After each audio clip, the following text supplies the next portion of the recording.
Assalamualaikum warahmatullahi wabarakatuh. Perkenalkan, nama saya Dimas, kelas 2D Penjas, NPM 1921911153. Di sini saya akan menjelaskan sebuah materi, yaitu teori belajar gerak. Materinya yaitu hakikat belajar, yaitu pengertian gerak dasar. Yang kedua, bentuk dan konsep gerak. Yang ketiga, ranah gerak. Ada apa itu pengertian belajar gerak? Belajar gerak merupakan perilaku motorik atau dapat juga diartikan sebagai proses pembelajaran yang dilakukan secara terencana, yaitu sistematik dan sistematis untuk mencapai tujuan pembelajaran yang direncanakan. Dalam proses pembelajaran, materi pembelajaran adalah bentuk keterampilan gerak, baik yang dikemas dalam bentuk permainan dan latihan ketagasan.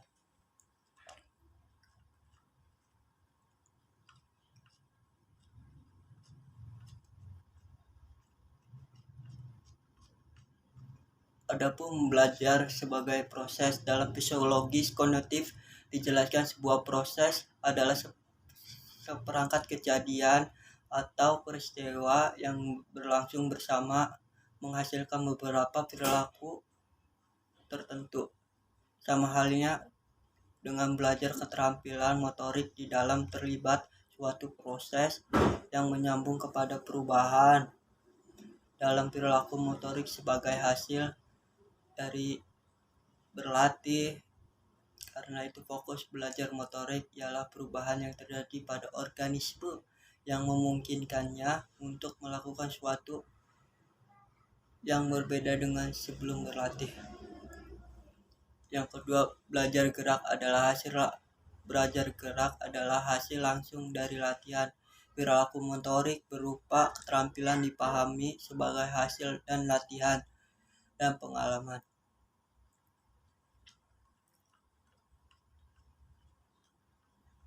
Yang ketiga, belajar gerak tidak teramati secara langsung. Proses yang terjadi di baik perubahan keterampilan itu mungkin sekali amat kompleks dan sistematis. Persyaratan seperti bagaimana informasi sensoris diproses di organisasi dan kemudian diolah langsung, dan di arena itu hanya yang dapat ditafsirkan, dan eksistensinya dan perubahan yang terjadi dalam keterampilan atau perilaku motorik. Belajar gerak menghasilkan kapasitas untuk beraksi, kebiasaan perubahan belajar motorik juga. Yang kelima, belajar gerak bisa menimbulkan efek negatif. Kesan umum yang diperoleh bahwa belajar menimbulkan efek positif yang menyempurnakan keterampilan atau menampilkan gerak seseorang. Adapun anggapan seseorang mengandung persoalan ini karena yang disebut kemajuan atau penyempurnaan tidak terlepas dari persepsi si pengamat. Bentuk atau konsep belajar gerak. Yang pertama yaitu 1. Connective state.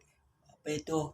Connective state merupakan tahap di mana anak dididik sedang mendapatkan informasi tentang bentuk keterampilan gerak yang harus dilakukan. Melalui informasi inilah perencanaan bentuk gerak dibentuk dalam sistematis memori. Oleh karena itu, tahap ini atau tahap ognesis oleh sebagian ahli berpendapat sebagai tahap perencana atau tahap awal.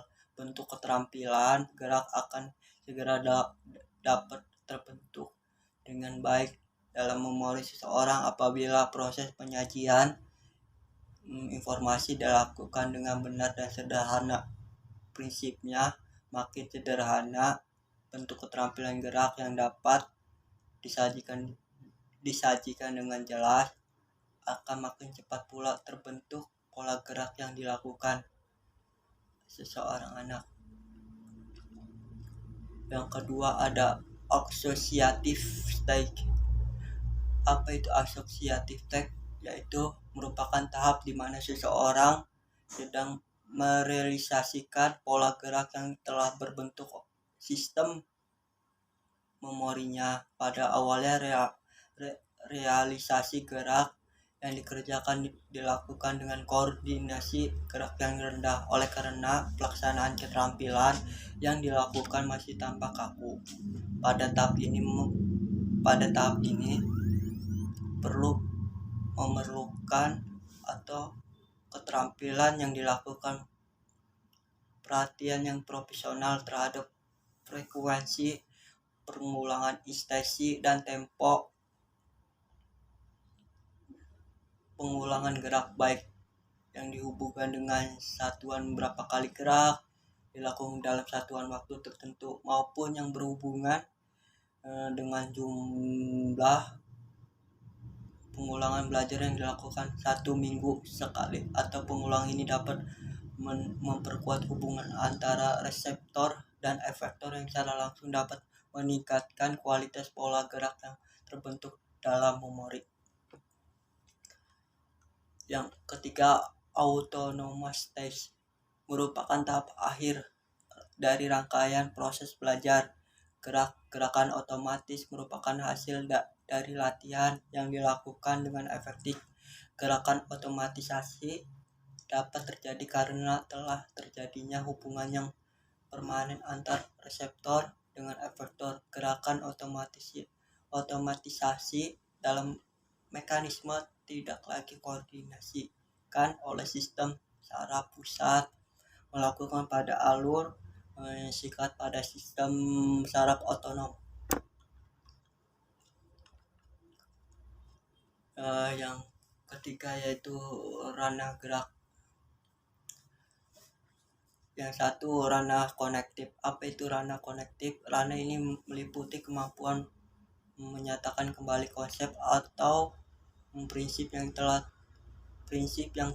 dipelajari yang berkenaan dengan berpikir, kompetisi, memperoleh pengetahuan, pengenalan, pemahaman, konseptualisasi, penentuan, dan penalaran. Tujuan pembelajaran dalam ranah konektif intelektual atau menurut Bloom merupakan segala aktivitas yang menyangkut otak.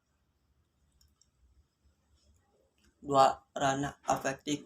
Ranah afektif adalah ranah yang berhubungan dengan sikap, nilai, perasaan, emosi, serta dapat penerimaan atau penolakan suatu objek dalam kegiatan belajar mengajar. Yang ketiga, ranah psikomotor. Ranah ini meliputi kompetisi melakukan pekerjaan dengan melibatkan anggota badan serta kompetisi yang berkaitan dengan gerak fisik motorik yang terjadi dari gerakan refleks, keterampilan gerak dasar, kemampuan perseptual, ketetapan atau keterampilan kompleks, serta ekspresif dan interpretif.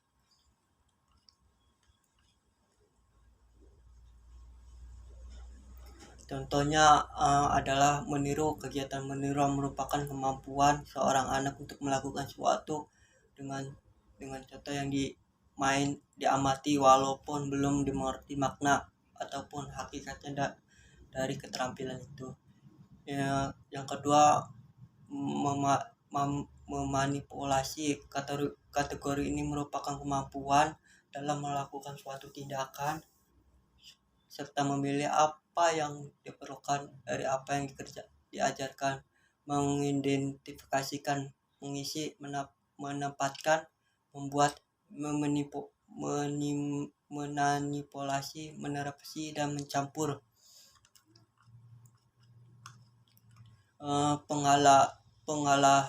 Pengalamian.